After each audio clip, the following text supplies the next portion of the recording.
जिल्ह्यातील इंदापूर तालुक्यातील नगर परिषद हद्दीतील अनुसूचित जमातीच्या पारधी समाजातील सुमारे 10 कुटुंब 2 वर्षांहून अधिक दिवसांपासून जागेच्या अभावी उघड्यावर आपल्या लहान मुलाबाळांसह प्रपंच घेऊन करत आहे।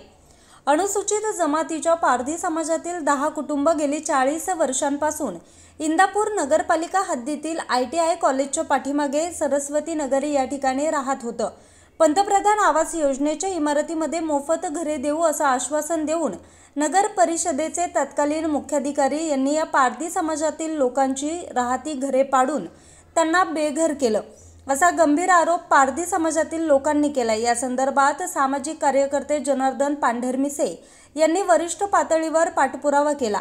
जागतिक आदिवासी दिन व क्रांती दिनाचा औचित्य साधून इंदापूर नगरपालिकेच्या प्रांगणात दिनांक 9 ऑगस्ट 2025 रोजी पारधी समाजातील 10 बेघर झालेल्या कुटुंबातील लोकांनी उपोषण केलं।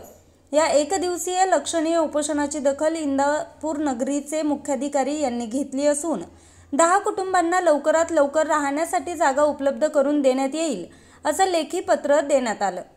न्यूज रिपोर्टर महेश गडदे, आज 24 तास, इंदापूर।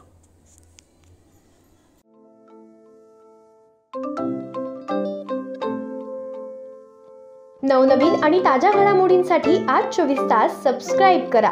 त्याचबरोबर बेल आयकॉनवर क्लिक करा आणि मिळवा आमच्या बातम्यांच्या नोटिफिकेशन्स। तसेच आज 24 तासची प्रत्येक बातमी आपल्याला कशी वाटली हे कळवा, लाईक करून, कमेंट करून आणि आमच्या बातम्या शेअर सुद्धा करा।